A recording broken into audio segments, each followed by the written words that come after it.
There is no roadmap for these times, but if you want to ease your mind, you gotta look inside. You gotta look inside. There is no roadmap for these days, but if you want to find some grace, you gotta look inside. You gotta look inside. You gotta look inside. You gotta look inside. I know your heart is crying, please, but if you want to find some peace, you gotta look inside. You gotta look inside. You gotta look inside. You gotta look inside. You look into the stars above, but you got all you need, and that is love. Look inside, you gotta look inside, you gotta look inside, you gotta look inside. Come on and look inside, you gotta look inside, come on and look inside.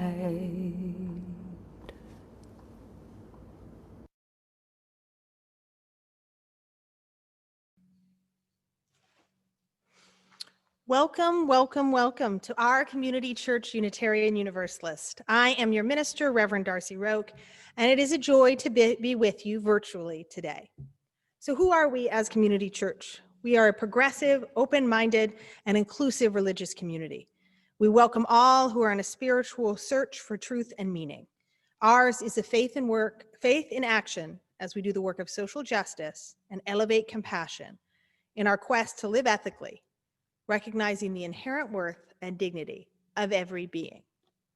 And as you know, we have been putting out announcements more and more, so please look in your weekly email as well as online on Facebook and other places to learn about all that is happening and is actually growing and continuing to happen at Community Church UU. There's one piece I'd like to highlight today because I'm particularly excited that Reverend Jacqueline Luck, who is a Community Church UU member, we are very lucky to have her, is actually going to be leading something called Evensong, which is a covenanted group for sharing and exploring personal beliefs and possibilities, and for getting to know each other better. So they're planning on meeting 8 times in the fall on a Zoom, Sunday afternoons from 4 to 6 p.m., beginning on Sunday, October 4th. In your Zoom chat box, there'll be more information about it. What is also particularly moving about this experience is that, as we know, Reverend Jacqueline is a longtime Unitarian Universalist minister who brings that grounding to this work. So what she'll be doing is essentially having, almost one could call it a Vespers, an afternoon worship service, and then we get into deep sharing from anything of beginning together, show and tell, the divine, what do I really want, the human, what limits do I encounter, the Messiah, the Christ, the Buddha, the divine made manifest, what keeps me going, the community, what is possible together, how do I live with loss and death, and ministry, what is my ministry, what am I called to do in the world. Very fitting and important reflection and work for this time. So I do hope you will join Reverend Jacqueline on Sunday afternoons. Please reach out to either office@ccunola.org or contact Jacqueline directly at revjluck@gmail.com. Again, in your chat box. It will be an important class and an important time. And what a time it is. And so to begin our discussion around our UU fifth principle of democracy in action, I would like to lead with the first of our, 7 testimonials. I love that number. With Amy Earhart Lovelace, our CCUU president, talking about how she votes her UU values. Good morning, I'm Amy, and I'll be voting our UU values this fall because they compel me to work for justice and equity and compassion for all of humankind, as well as our beautiful earth. And I know that our city and state and country can do better and be better, so I vote so that it'll be so.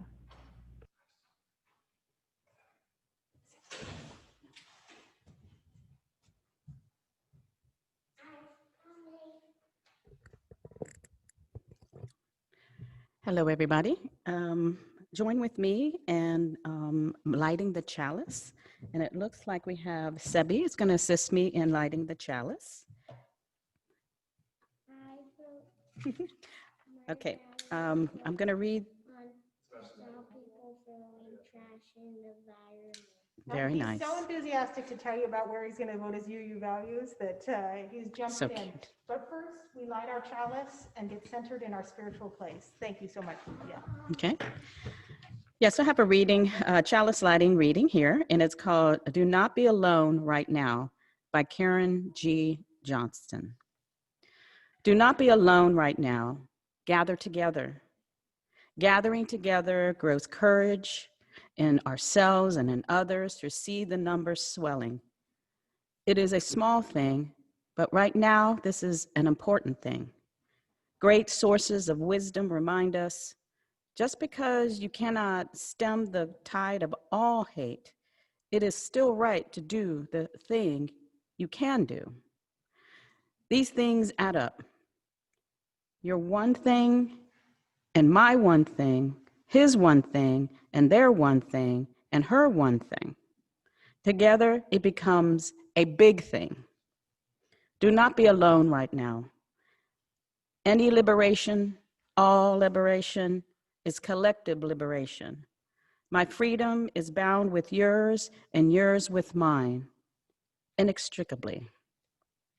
Let us together cast our lots during this big thing, bending the moral arc of the universe towards justice.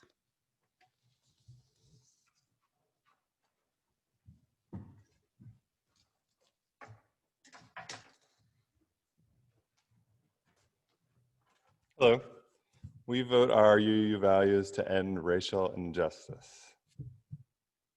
Sebastian, would you like to say what you vote your UU values for? I vote my UU values so nobody will throw trash on the ground and hurt the environment. Bye.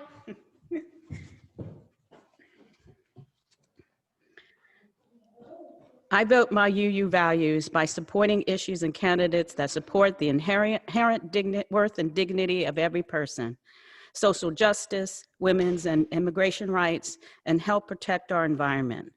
I strongly support the fifth principle, the right of consciousness and the use of the democratic process. In this most important election of our lives, practicing your right to vote is extremely important. I will do anything to assist individuals who want to vote, especially the ones that run into obstacles that make this quite difficult.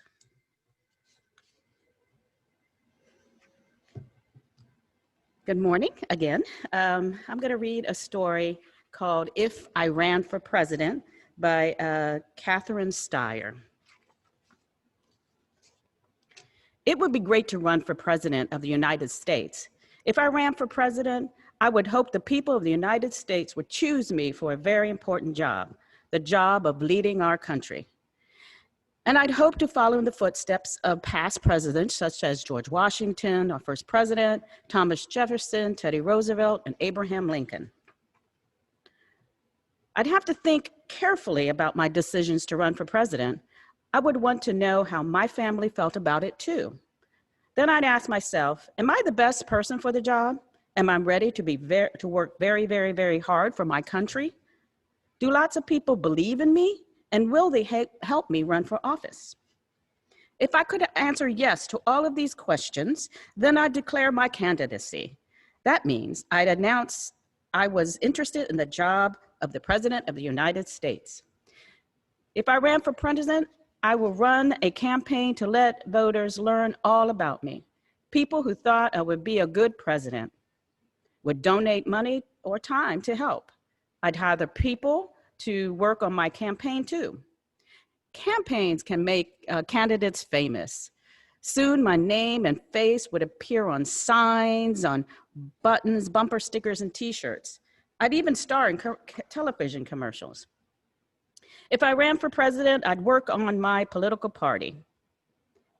That's a group of people who share the same beliefs about how the country should be governed.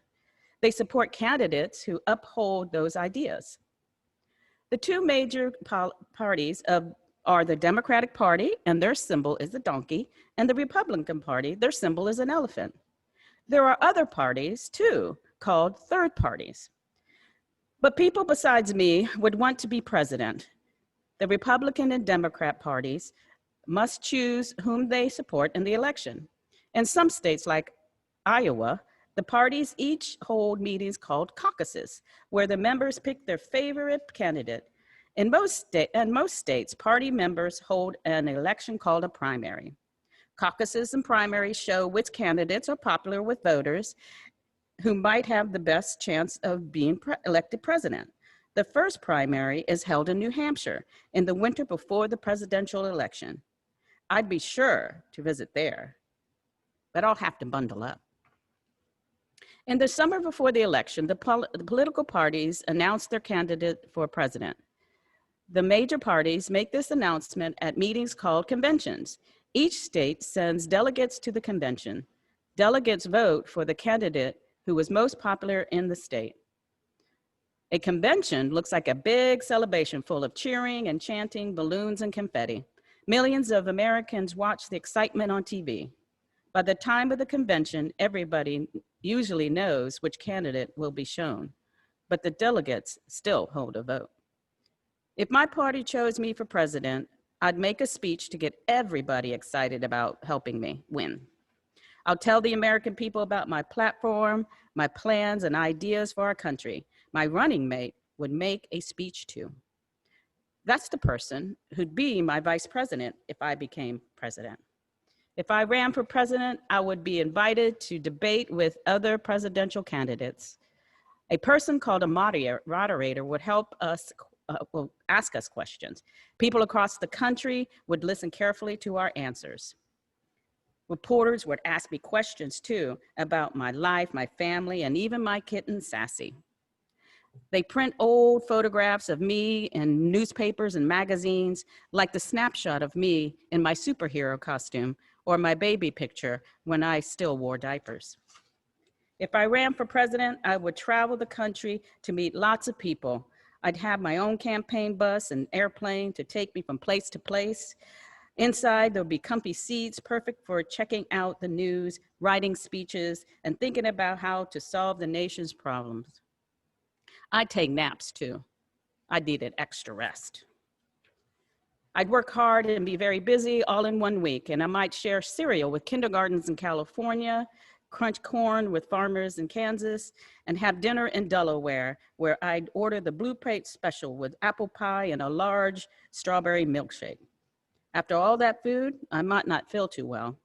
Still, I have to smile and talk with people I met. Presidential campaigns makes lots of speeches, shake hands, and cuddle children. Finally, in November, Election Day would arrive, and if I ran for president, I would be nervous and excited. On Election Day, millions of voters from across the country go to their polling places to cast their votes. That's another way to say they voted. In our country, people vote in private. No one but you knows how you voted. But I know I choose my favorite candidate, me. Once the voting is finished, officials count up the ballots. Then comes the announcement on television, radio, and newspapers, and on the internet. People everywhere find out who will be the next president of the United States. I stay up late and cross my fingers. If I ran for president and lost, the people who worked so hard on my campaign would be disappointed. I'd be disappointed too.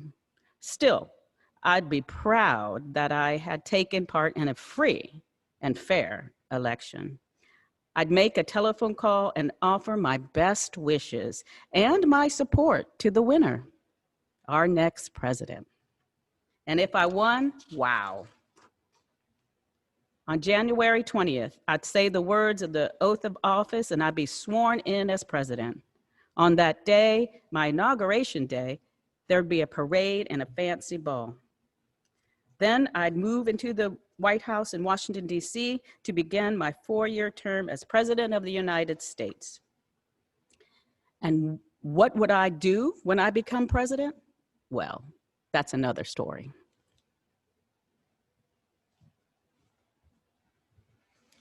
Thank you, Cynthia. I think civics lessons are very important in this time. I was tempted to actually use the old 1970s schoolhouse rock as well. Maybe this week, we'll see. But for now, I am so honored to introduce Reverend Jim Vanderweel, our UU Minister Emeritus, talking about why he votes his UU values. I knew very little about Unitarian Universalism the first time I walked into a UU church, but I did see on the wall the 7 principles. And the second principle, the covenant to affirm and promote justice, equity, and compassion in human relations, aligned well with my interest in social justice, with my concern for all the people of this earth, and in making sure that I get out to vote and encourage others to vote as well.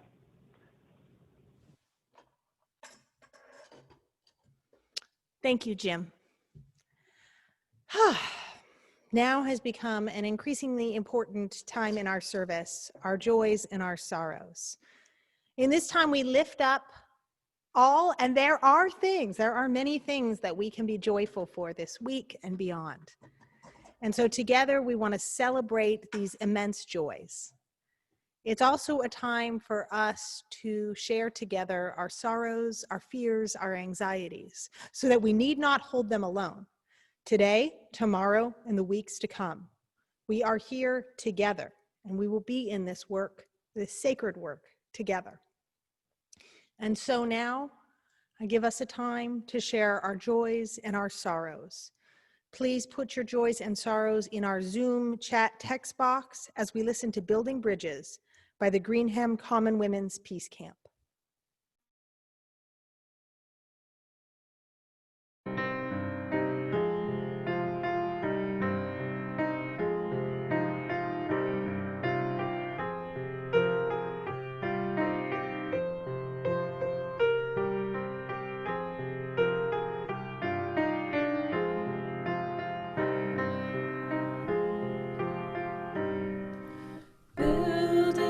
Bridges between our divisions. If I reach out to you, will you reach out to me?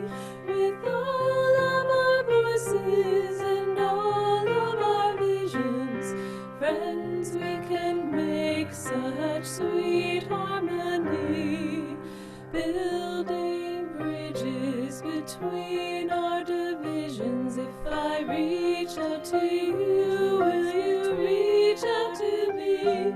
With all of our voices and all of our visions, friends, we can make such sweet harmony.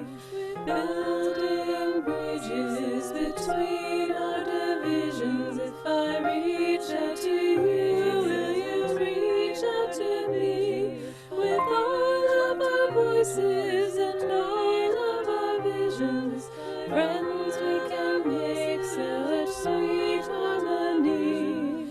Building bridges between our divisions. If I reach out to you, will you reach out to me?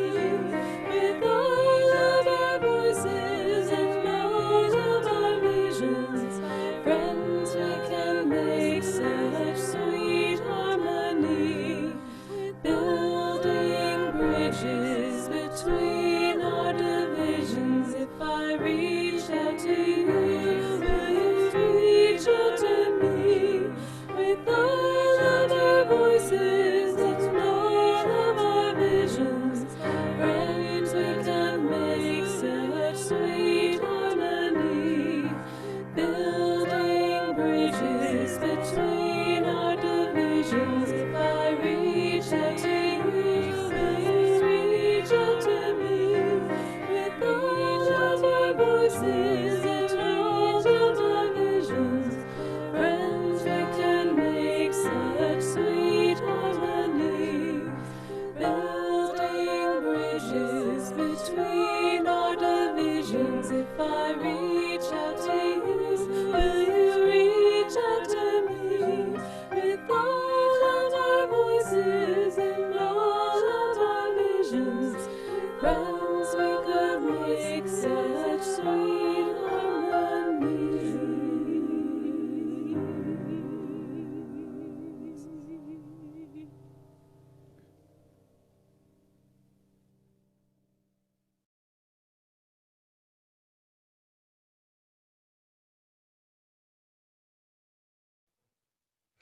We have joys to begin our joys today. This is wonderful. Happy birthday to Marilyn Malone. My love, says Alan. Happy birthday, Marilyn. We celebrate you. Liz Trotter notes, it is a great joy to be watching the service today together with my daughter. Hello, Cindy. It is wonderful to see you all both here today. Oh, Amy and Victor tell us that we celebrated Theo's 7th birthday yesterday. Happy birthday, Theo. Jim O'Neill is celebrating our daughter's article coming up in the Guardian. That's amazing. Congratulations, Lisa, for all that you do. Dion writes, joy for all the birthday celebrations. I hope everyone got delicious cake, because what's the point without delicious cake? While I'm at it, I give thanks for cake. Thank you, Dion. That is a very important reminder. Very true. Jim O'Neill loves the music. This is amazing joys that we're sharing. And now we also in this time share sorrows. Jacqueline Luck writes that Reverend David Petit died recently. He graciously wrote of his last days, making his loss even more deeply felt. He worked at the Unitarian Universalist Association in ministerial development, though I knew him in Berkeley when he was in seminary there.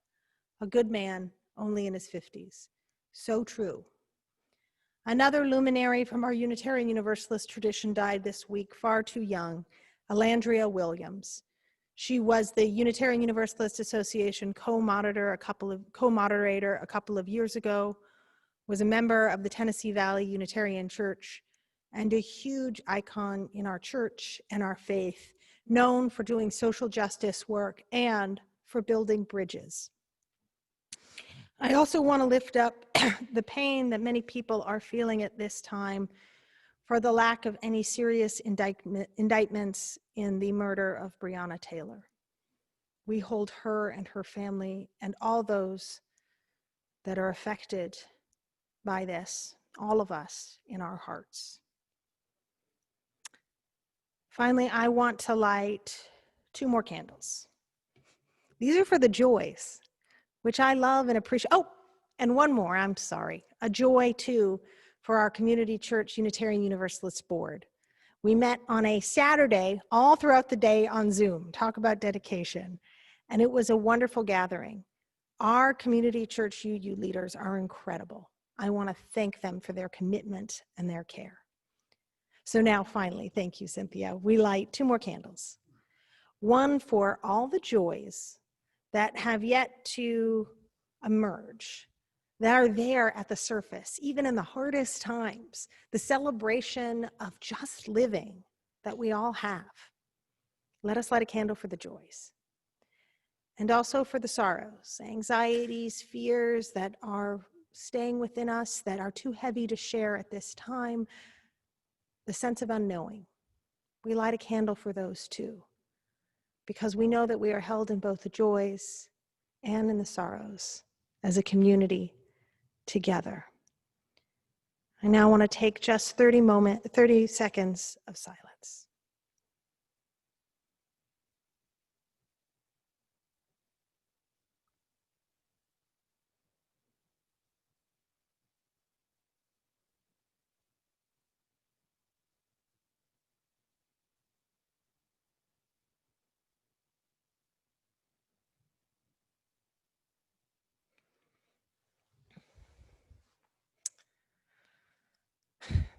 Thank you.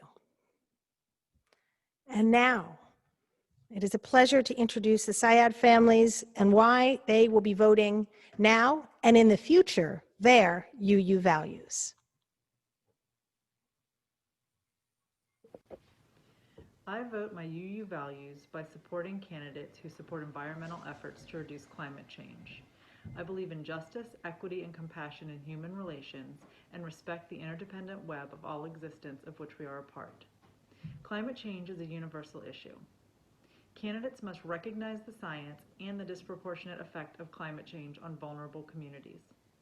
Worldwide efforts to reduce greenhouse gases must be made to sustain the earth for our children and future generations. I will vote my UU values by supporting issues and candidates that are tolerant of all points of views. I strongly believe in the UU goal of world community with peace, liberty, and justice for all. And to that end, I will support compassionate candidates who stand against hate and the anti-immigrant rhetoric, and who stand for the inherent worth and dignity of every person. I will vote my UU values in the future by voting for candidates who support equal rights for everyone, because I believe in the inherent worth and dignity of every person. I will vote my UU values in the future by voting for candidates who support equal rights for everyone, because I believe in justice, equity, and compassion in human relations. I will vote my UU values in the future by voting for people who support equal rights for everyone, because I believe in the goal of world community with peace, liberty, and justice for all.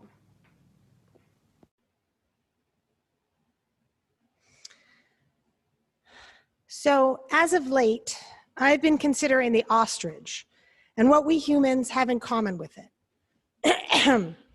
Mainly, I'm thinking of the ostrich's reputation of sticking its head in the sand when danger approaches. I don't think I have to explain the metaphor to most of you. American democracy is in danger as this administration chips away at our traditional process. A rush to seat a Supreme Court justice, a dismantling of the post office to curb mail-in voting, a president refusing to confirm that he would agree to a peaceful transfer of power, an attempted totalitarianism unprecedented in our nation's history. Even more disturbing, one party's attempts to normalize it. In fact, the attempts by many to normalize it, or at least to not have to deal with it, to continue on in business as usual. We've already got a pandemic on our hands. Do we really need, here's a callback, just one more thing? I'd like to stick my head in the sand, my comfy quilt, for the next 37 days until the election's over. That would be lovely. But we are not ostriches. We are Unitarian Universalists, and we will resist this normalization of encroaching totalitarianism this month and beyond.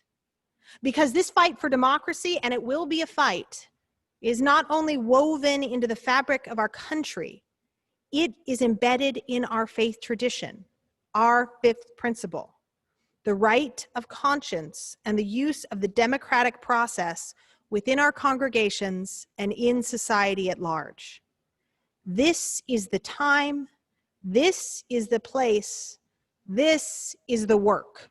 It is our religious duty to resist this administration's attempts to curb our collective voices. Reverend Parisa Parsa wrote of our fifth principle that in our religious lives, the democratic process requires trust in the development of each individual conscience, a belief that such development is possible for each of us, as well as a commitment to cultivate our own conscience. We would call it a commitment to the value of each person. In the words of Theodore Parker, democracy means not, I am as good as you are, but you are as good as I am. My connection with the sacred is only as precious as my willingness to acknowledge the same connection in others. Trust in our current administration's oversight of the democratic process is impossible. But Reverend Parsa doesn't ask us to trust democracy in some abstract sense. She doesn't even ask us to trust elected leaders, no matter who they are. She asks us to trust democracy as the development of each individual conscience. That the more folks who have a voice in the process, that are made aware of the issues and the stakes and the relationships and then cast their vote, the better it is for us all. Now that does take some faith. As folks who've been doing the sacred work of conversations with relatives who disagree with democracy when it comes to this administration will tell you, it takes some time. It's going to continue taking some time. The French sociologist and political theorist Alexis de Tocqueville, in his 1835 work, Democracy in America, which was an exploration of his observations of America's relatively new experiment in 1835 with democracy, remarked that the US was the most advanced example of equality in action, of democracy in the world. However, in 1835, he also most pointedly noted that a deep irony lay in a country's embrace of freedom, while at the same time massacring Native Americans and enslaving Black people. We have come far from that time. Slavery is abolished, for example. But has our collective conscience come far enough? Do Black lives truly matter to the majority of us in the US today? Does democracy? Does justice? I don't know. I don't know what we can expect on November 3rd or December 3rd or January 3rd, depending on where this roller coaster of an election cycle takes us. What I do know, and what I can promise, is that we Unitarian Universalists, this church, will not stick our heads in the sand. We'll take it day by day as we walk through actions we can do in the next 7 days, encouraging us to continue the work into next week, next month, next year, no matter what the outcome. We will resist doom scrolling, Facebook reading your colleagues, nieces, husbands' worst prediction of our descent into immediate fascism in November. And even more importantly, we will also not heed the calls to just calm down and trust the process either. So let's start with 7 days, knowing that we can't and should not do it all. Democracy rests on our collective shoulders. We begin tomorrow, on Monday, September 28th. One action explained by this brief video from Together, Louisiana.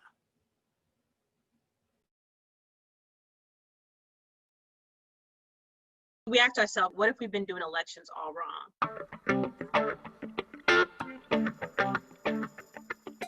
Typical election cycle looks like it's focusing on the candidate solely.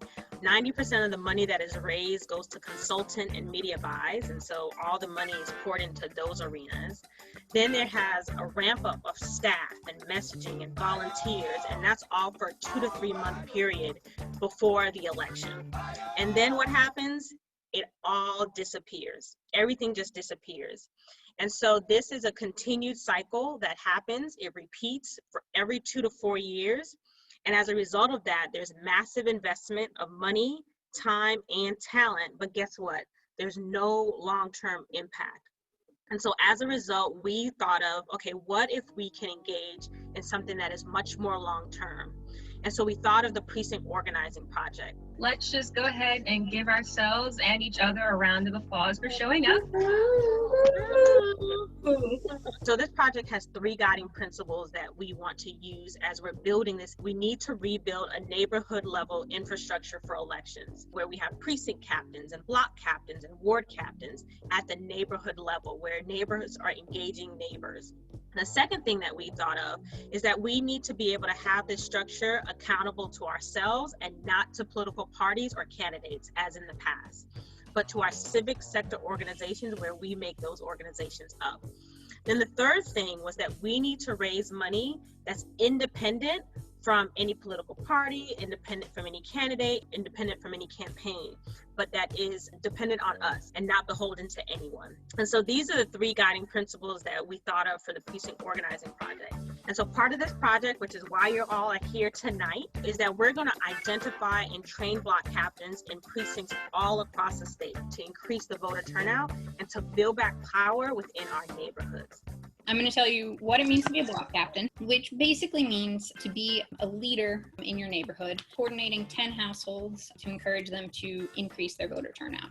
We are doing this in 5 phases. Phase 1 is recruiting more block captains. On October 1st, we're going to be giving out the voter lists. At that point, we'll be in phase 2, which is kind of a relational building, get to know the people on your list. Phase 3 is going to be the early voting, vote by mail. Phase 4, the run up to Election Day and Election Day itself. Phase 5, a celebration and re-engagement around the December election.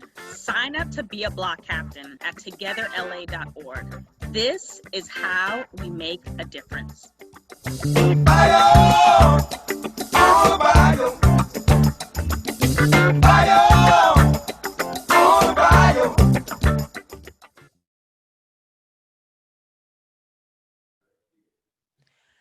As our amazing videographer Eric noted, it is very meta to watch Zoom on Zoom. I recognize that, but these are the days, and this is the new form of organizing for our time being. So what Together Louisiana talks about is being a block captain to increase local voter turnout by phone. So you would be calling. In our Zoom text box, we should be able to be getting you these links. If not, we will be sending them out later this week, no matter what. But you can go and sign up to be a block captain on Monday. Or, as members Laura Carmen and Jim O'Brien have done, if phone calls and texts do not seem particularly helpful at this moment for you, you can also go to voteforward, votefwd.org, and write letters. Signing up sooner rather than later on this is important. Finally, for those who feel comfortable, you can apply to be an in-person, with precautions, election poll worker at the link that we'll be sending out either later today or in your Zoom chat box. We are in great need of poll workers, particularly because a lot of the poll workers tend to be older individuals who, with COVID precautions, are not able to help volunteer this year. All right, so we've got Monday done. Let's look at Tuesday, September 29th. We're going to ask that you consider attending the third in a seminar series via Zoom on the Orleans Parish Court System. This one is called How Does the Juvenile Justice Court System Work? From 6 to 7:30 p.m. There's been a great deal of talk around our criminal justice system and reform lately. This is a way to get to know how this actually works in Orleans Parish and how we can move forward. It's sponsored by St. Charles Center for Faith and Action in collaboration with a great number of important voices. All right, Wednesday. Here's one that's a bit simpler. Confirm that you're registered to vote at www.govote, and it's the Louisiana way, so it's GEAUXVOTE.com. Then I'm going to ask you to make a voting day plan. Whether you're voting early, which I will be doing, by mail, or on November 3rd, plan how you'll get to the polls or mail your ballot. Early, early, early. Then plan a small celebration. Light a candle, take a moment for you. Post on social media the day of your vote to spread the word. I, after my vote, will come home. It is my ritual, and this is what I choose to do, and I will light my James Baldwin candle, who sometimes had real questions about American democracy, but actually, despite everything that happened in his life and everything that he saw, still actually had some faith in people, a little bit of faith. And that's what I want to light, his faith, his fire, his commitment, his intellect. I will also put on Prince's Purple Rain album because I love that album. Post on social media the day of your vote to spread the word as well. And while you're at it, make sure you've completed your census and help others complete theirs at my2020census.gov or by calling 844-330-2020. And for those in the know, a judge upheld that the census will be going on till the end of October, but please try as soon as possible because that also affects your representation. Thursday, October 1st, day 4. Our Orleans Parish judgeship races this year are particularly interesting. So after you've gone to the sermon seminar series on the Orleans Parish court system, think about who you might vote for as judge. 4 New Orleans public defenders with progressive agendas are running for different seats in our cities. having learned a bit more about the criminal justice system from Tuesday, tune in to see what the judicial candidates believe on Thursday, being an informed voter. It will be from 7 to 7:50 p.m., and it will actually be about Supreme Court district candidates for our state of Louisiana. If you can't make Thursday or want to see more, they'll be going on throughout the week. So hopefully the link is in the Zoom chat box. If it's not, we will be sending it out. All right, Friday. Do you know what is on your Louisiana ballot beyond the presidential candidates? I didn't initially. So I'd love for you to take some time to see what would be down ballot, including important amendments, and consider how you vote. You can go to www.ballotopedia.org. And if you're confused, reach out to other CCUUers so you all can do your research together and think it through. Another note, we in Louisiana have a December 5th election after our November 3rd. So keeping that in mind as well. Saturday, October 3rd. Now, I've been talking quite a bit around voting and democracy, and that is very important. I am someone who also believes that if we're talking about the arc of justice, there are people that are in each part of the arc that are important. There are people who are the bridge builders, who may be talking to individuals who wouldn't necessarily always vote our Unitarian Universalist values, and having those hard conversations with family and friends about why you're choosing to vote the way you're voting for environmental justice, racial justice, reproductive justice. There are also those who build bridges in different ways, and some who want to move us forward. And so on Saturday, October 3rd, these are these individuals who are pushing the limits of what some of us might feel comfortable with, I feel comfortable with, but some of us might feel comfortable with, in ending state-sanctioned terror, women, folks, and families by the New Orleans People's Assembly. So we're going to ask, these are all week, these are rallies, to show up masked, 6 p.m. at 1250 Poydras Street. This is for folks who in their heart cannot abide what happened to Breonna Taylor, what happened to Tamir Rice, what is happening in the criminal justice system, and want more immediate action. There is a range of work we can all do as Unitarian Universalists. This is one way to show up as well. Finally, Sunday, October 4th. I'm going to be blasphemous a little bit here. On the seventh day, God rested, and so do we. And so actually it is telling that I slow down amidst all these actions that I have sort of hurriedly gone through to tell you that I would like you to rest as you are able. The NAP ministry talks about rest as resistance, joy as resistance, care as resistance. And so please do show up for our wonderful worship service, but also give yourself time to be with your family, rest, and understand that what we're fighting for, what we're working for as a faith community, is that joy, and allowing more of that joy for ourselves and others. So let us appreciate that joy too, and rest. So these are some small ways to start getting involved. I mainly got these from my research on the internet, from my connections through Facebook and onwards. I encourage those listening outside of New Orleans to find 7 days of your own for action and spread the word. And there will be ever more opportunities in the weeks to come. I want us as a community to help each other find them. Let's help each other do them. So, in the next 37 days, we will fight, and we will organize, and we will vote, and we will help others to vote. We will also pray, and we will rest, and we will laugh, and we will endure, and we will help others endure. We will not be like ostriches and bury our head in the sand. Except even ostriches don't actually act like ostriches. It's actually a myth that they bury their heads in the sand. Ostriches are the fastest animals on two legs in a spurt. They can run about 35 miles per hour, are 9 feet tall, 350 pounds, and can deliver a kick, according to the San Diego Zoo, that could kill a lion. They don't need to bury their heads in the sand. They've got the skills and the tools to survive.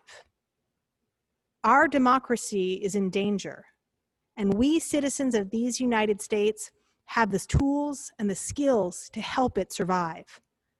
We are stronger than any one cruel autocrat. We will not stick our heads in the sand. We are Unitarian Universalists, and we will resist. I'd now like to introduce another resistor, Laura Miller, who will be talking about her UU values when she votes. Vote my UU values in numerous ways. First and foremost, I'm concerned about climate change. If the planet becomes uninhabitable, none of the other issues matter. However, with the current situation, I must also re-engage with my lifelong work promoting racial justice. Our second principle is justice, equity, and compassion in human relations. While law and order may sound ideal to some, I prefer law and justice. If justice prevails, then order will naturally follow, as a personal choice by almost everyone. And to those who say all lives matter, I say, okay, but the point is not. The point is that not all lives are under threat by law enforcement. The real point is that Black lives matter too. And I vote with that in mind. I am Laura Miller, and I approve this message.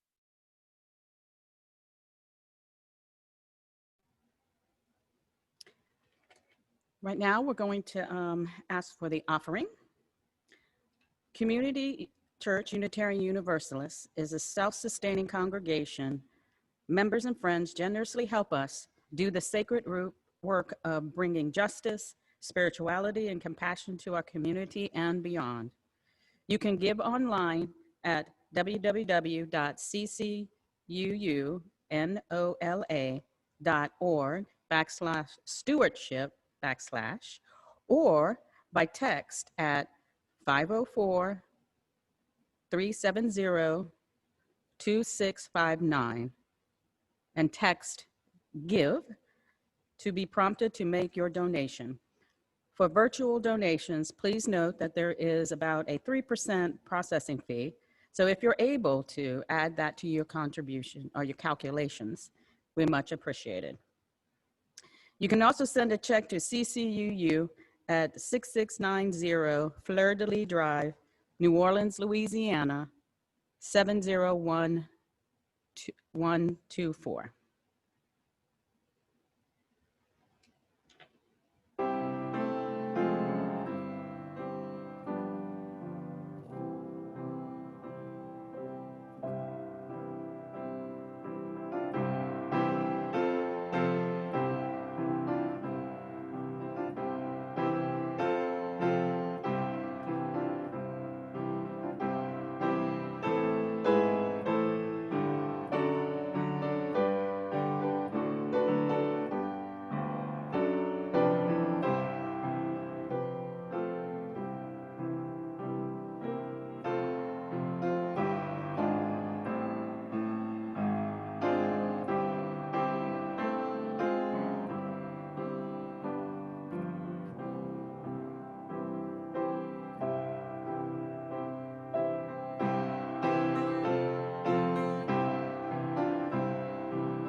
Last but not least, we have Jim and Vera O'Brien on why they vote their UU values.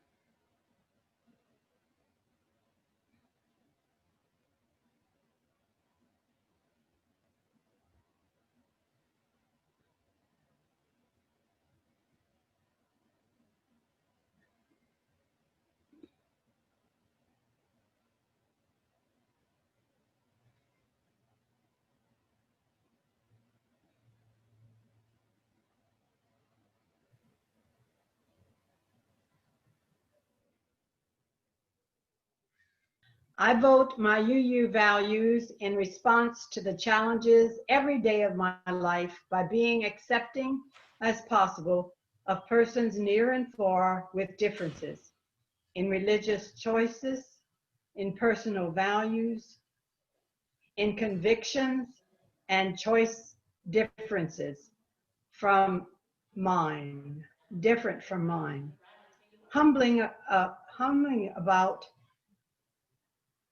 I have grown to accept a precious gift from our daughter to be open to differences in ethnicities, in persons of different beliefs, cultures, life choices, sexual inclusiveness, world visions, and differences our choices make every day. I am made humble in acceptance. Thank you, Vera. And for me, it's wonderful that we found our way to the community church and to UU, because the values and the principles are so aligned with what's become critically important in our culture at this time. And that is, first of all, the lack in our culture of dignity and respect for each individual person, no matter what their personal choices, no matter what their religion is. That culture of disrespect and lack of civility needs to change, and each of us has to do our part. And democracy gives us the opportunity to really put our voice out there and vote. So I'm doing my part by trying to get the word out, and also by participating in Vote Forward, sending letters to people, encouraging them to use their voice, to not let it be nulled or canceled out. You know, this is a very scary time for me. I have to tell you that never before in my life have I thought that our democracy would be threatened as I currently believe it is.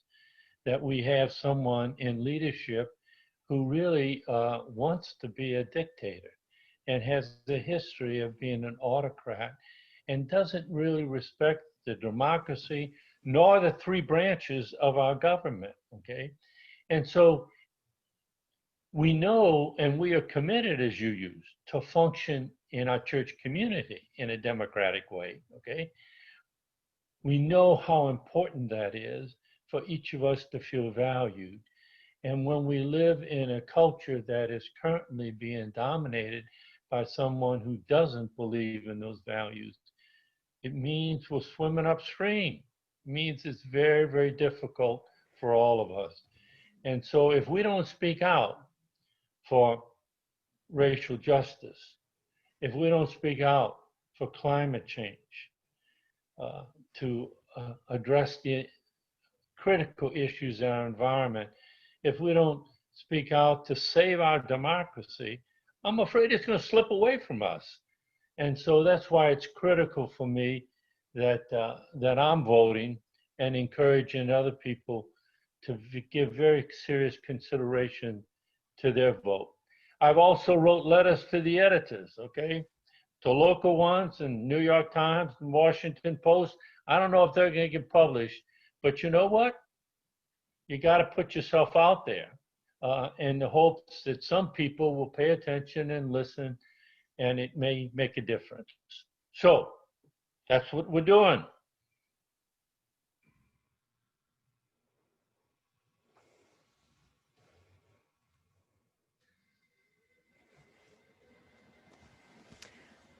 Our service today has been many voices talking about our fifth principle, but it's also talking about who we are as human beings and being with each other in whatever the next month brings, the next year brings, the next decade brings. And so, while it seems like a call to action, and this is a political sermon, which, as we always mention, partisan is one thing, politics is our religious and moral values in the civic sphere, I think it's also a pastoral ministry. How are we caring for each other in these times? How do we care for our larger world? And for those of us who are going, how do we also stop and look around and then continue?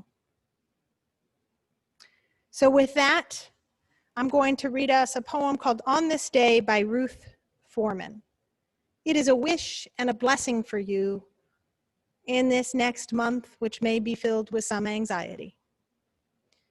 This is a day without chairs, a day where all the rooms melt together and there are only corners and humming, wishes and slight breeze, brushing you like palms.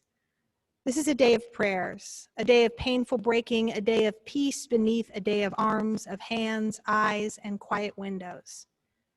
I wish you love from your mother backwards. I wish you deep tunnels without fear.